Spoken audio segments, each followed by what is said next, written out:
بالکل ٹھیک ہے۔ مدثر خالد عباسی صاحب بھی ہمیں جوائن کر چکے ہیں۔ مدثر خالد عباسی صاحب، جس طرح سے آج کی سماعت پر ہم ریمارکس دیکھیں ججز کے، اور ہم جس طرح سے تجزیہ کاروں کا تجزیہ سن رہے ہیں، کیا لگ رہا ہے آپ کو؟ ضمانت منظور ہو گئی ہے؟ کتنا بڑا ریلیف ہے یہ، اور آگے چل کر کیا مزید آسانیاں ملنے والی ہیں بانی پی ٹی آئی کو؟ دیکھیے جی، جہاں تک اس مقدمے کی جو ٹینٹیٹیو اسسمنٹ ہے جو کی جاتی ہے ضمانت کی سٹیج کے اوپر، اس میں تو انہوں نے بڑا کلیئر یہ کہہ دیا ہے کہ ان کے اوپر جو بظاہر نظر آ رہا ہے وہ یہ ہے کہ صرف 2 سال کی سزا کا اطلاق ہوتا ہے، اور وہ جو فورن جو کنٹری کسی ملک کو فائدہ پہنچانے کے لیے یا ملٹری انسٹالیشنز کے اوپر جو بات ہے وہ اس میں آفیسر سیکرٹ ایکٹ کی اس دفعات میں فال نہیں کرتا۔ یہ تو ایک بظاہر اور ٹینٹیٹیو اسسمنٹ ہے جو دی گئی ہے۔ جہاں تک ان کو سزا دلوانے کا تعلق ہے تو وہ تو ڈیپینڈ کرتا ہے کہ جو ایویڈنس پیش کی جائے گی، اور پھر اس کے اوپر جو عمران خان صاحب کے وکلاء ہیں وہ اس کے اوپر کراس ایگزامنگ کریں گے، تو پھر ہی جو عدالت کسی یقین نتیجے پہ پہنچے گی۔ مگر آپ کو معلوم ہے کہ ہمارے ہاں یہ اس طرح کے جو مقدمات ہوتے ہیں ان کا فیصلہ صرف شہادت پہ نہیں ہوتا، بلکہ اس کے لیے جو ہے وہ جو مختلف فیکٹرز ہوتے ہیں، پولیٹیکل کنسیڈریشنز ہوتی ہیں، وہ بھی آپ کے سامنے ہیں۔ بہرحال جو ایک بہت اہم بات ہے جو میں آپ کے ناظرین کے ساتھ شیئر کرنا چاہتا ہوں، یہ جو فیصلہ آج کا جو بیل اپلیکیشن جو الاؤ ہوئی ہے، اس کے اوپر جو تفصیلی فیصلہ ہے اتفاق سے وہ ابھی تھوڑی دیر پہلے جو ہے وہ آیا ہے، اور اس کے اوپر وہ میری نظر سے گزرا ہے۔ شاید ہم اس فیصلے کو اگر پوری طرح پڑھیں جو نوٹ لکھا گیا ہے جسٹس اطہر من اللہ صاحب کی طرف سے، تو میں یہ سمجھتا ہوں کہ وہ اس میں کسی قسم کی بھی کوئی ایسی غیر متوازن بات مجھے جو ہے وہ دیکھنے میں اس لیے نہیں ملی کیونکہ انہوں نے یہ جو مخصوص مقدمہ ہے اس کو موجودہ پولیٹیکل پروسیس کے ساتھ جو ہے وہ کمپیئر کیا ہے۔ انہوں نے اپنے اس تفصیلی نوٹ کے اندر بین الاقوامی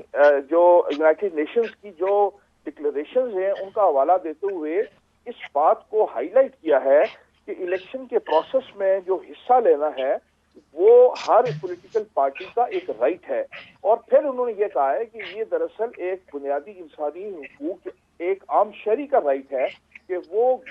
اس کی گورننس کے رائٹ کے ساتھ جو ریلیٹڈ ہے اس کو بھی انہوں نے اپنے اس فیصلے میں ہائی لائٹ کیا ہے، اور ہائی کورٹ کے فیصلے کو بھی ہائی لائٹ کیا گیا ہے آج۔ اور اس کے علاوہ جو انہوں نے جو مختلف اصطلاحات جو قانونی استعمال کی ہیں اپنے اس فیصلے میں، انہوں نے کہا ہے کہ essential characteristics of genuine elections ان کا ہونا ضروری ہے۔ پھر انہوں نے تخصیص کو جو ہے وہ بنایا ہے اپنا موضوع، اور پھر ایک لفظ یوز کیا ہے شیم الیکشن، بین الاقوامی معیار کو وہ میٹ نہیں کر سکتے، انہوں نے یہ بھی اپنے اس فیصلے میں لکھا ہے۔ اگر اس کو پڑھا جائے تو میں سمجھتا ہوں آگے جو ایک بڑی انٹرسٹنگ بات ہے وہ میں آپ کو بتانے لگا ہوں اس میں وہ، اور اس کے علاوہ انہوں نے برابر مواقع کی بات کی ہے، پھر انہوں نے پولیٹیکل کمپیٹیٹرز کی بات کی ہے، پھر اس کے بعد انہوں نے یہ بھی لکھا ہے کہ مقدمے کے حالات میں اس وقت ایک پولیٹیکل پارٹی کے سربراہ کو گرفتار کرنا یا اسے انکارسریشن میں رکھنا غیر ضروری طور پہ یہ کسی طرح سے بھی وہ آئین کے جو تقاضے ہیں ان کے مطابق نہیں ہوگا، یہ ان کی جو انہوں نے اس کے اوپر بات کی ہے۔ اس کے علاوہ پاکستان کی سیاسی تاریخ کا بھی اپنے اس نوٹ میں انہوں نے حوالہ دیا ہے، اور کہا ہے کہ یہاں پر ان ڈیموکریٹک ایلیٹ کا لفظ یوز کیا انہوں نے کہا ہے کہ یہ جو ہے انہوں نے پہلی دفعہ جو ان democratic elite head struck for first time,